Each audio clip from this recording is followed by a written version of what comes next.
bookworms, this is Mrs. K. Are you ready for another holiday story?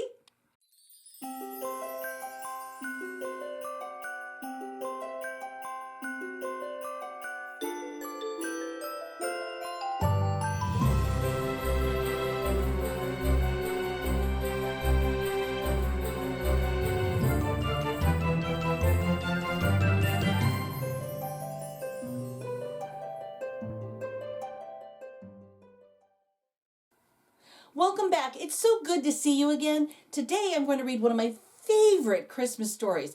It is The Polar Express.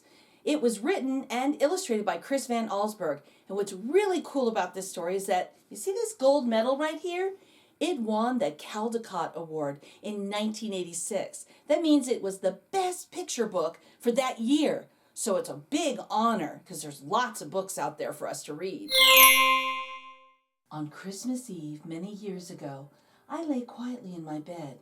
I did not rustle the sheets. I breathed slowly and silently. I was listening for a sound a friend had told me I'd never hear, the ringing bells of Santa's sleigh. There is no Santa, my friend had insisted, but I knew he was wrong. But late that night, I did hear sounds, though not of ringing bells. From outside came the sounds of hissing steam and squeaking metal. I looked through my window and saw a train standing perfectly still in front of my house. Wow. It was wrapped in an apron of steam. Snowflakes fell lightly around it. A conductor stood at the open door of one of the cars, and he took a large pocket watch from his vest, then looked up at my window. I put on my slippers and robe. I tiptoed downstairs and out the door. "All aboard!" the conductor cried out, and I ran up to him. "Well," he said, "are you coming?" "Where?" I asked. "Why, to the North Pole, of course," was his answer. "This is the Polar Express." I took his outstretched hand, and he pulled me aboard. Oh, wow. The train was filled with other children, all in their pajamas and nightgowns. We sang Christmas carols and ate candies with nougat centers as white as snow. We drank hot cocoa as thick and rich as melted chocolate bars. Outside, the lights of towns and villages flickered in the distance as the Polar Express raced northward. Oh, this looks like so much fun.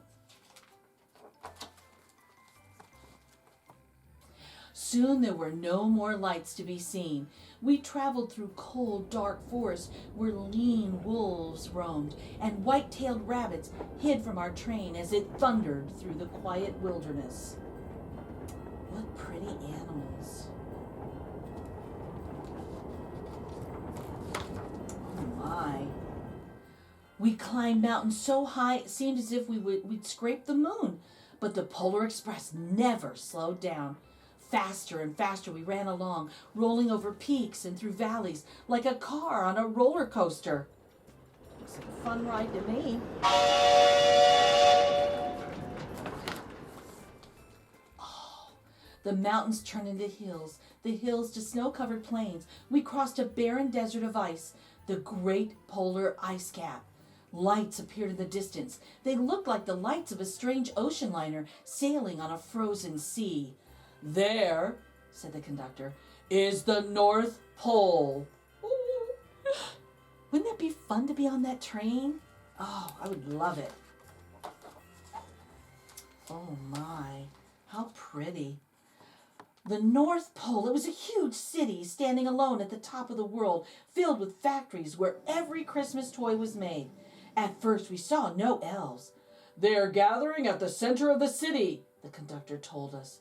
"That is where Santa will give the first gift of Christmas." "Who gets the first gift? Who gets the first gift?" we all asked. And the conductor answered, "He will choose one of you." Oh, wow. Look at all the elves, you guys. Wow. Look!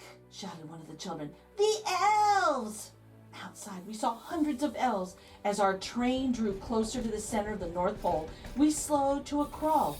So crowded were the streets with Santa's helpers. When the Polar Express could go no further, we stopped, and the conductor led us outside. Are you excited? I am. Oh my goodness. We pressed through the crowd to the edge of a large open circle. In front of us stood Santa's sleigh, and the reindeer were excited. They pranced and paced, ringing the silver sleigh bells that hung from their harnesses. It was a magical sound like nothing I'd ever heard. Across the circle, the elves moved apart, and Santa Claus appeared. The elves cheered wildly. He walked over to us and, pointing to me, said, "Let's have this fellow here." And he jumped into his sleigh. The conductor handed me out.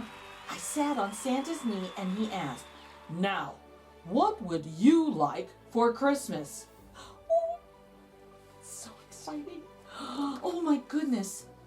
I knew that I could have any gift I could imagine, but the thing I wanted most for Christmas was not inside Santa's giant bag. What I wanted more than anything was one silver bell from Santa's sleigh. When I asked, Santa smiled, and then he gave me a hug and told an elf to cut a bell from a reindeer's harness. The elf tossed it up to Santa. He stood, holding the bell high above him, and called out, "The first gift of Christmas!" Oh my gosh. Look how excited he is. Well, a clock struck midnight as the elves roared their approval. Santa handed the bell to me, and I put it in my bathrobe pocket. The conductor helped me down from the sleigh. Santa shouted out the reindeers' names and cracked his whip. His team charged forward and climbed into the air. Santa circled once above and then disappeared into the cold, dark, polar sky.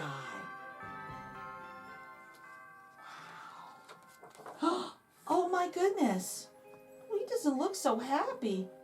Well, as soon as we were back inside the Polar Express, the other children asked to see the bell.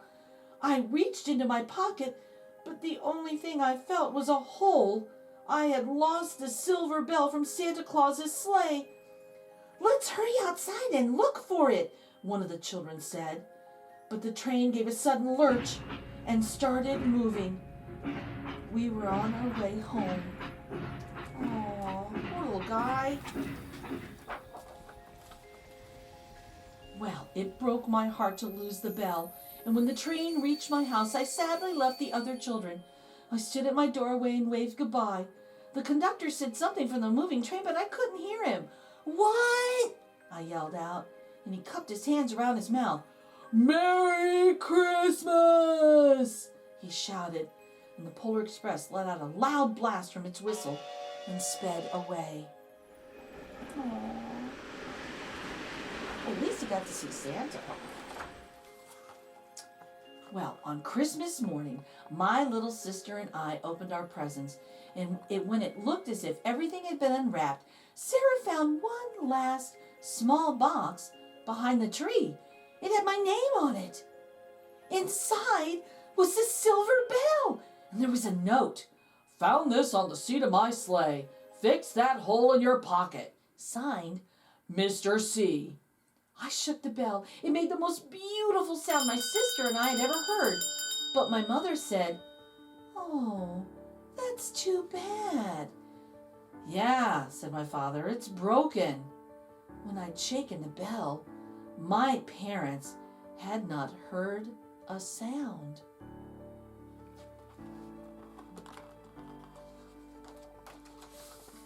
Well, at one time, most of my friends could hear the bell, but as years passed, it fell silent for all of them. Even Sarah found one Christmas that she could no longer hear its sweet sound. Though I've grown old, the bell still rings for me, as it does for all who truly believe. Well, I have something to share with you. I hope you enjoyed this story very much, and I hope that you understand the true meaning of Christmas. Now I wanted to share this little box with you because I have some friends in the North Pole, and they sent me my very own bell from Santa's sleigh. Can you hear it? If you can, that means you believe. See you next time, bookworms. Bye.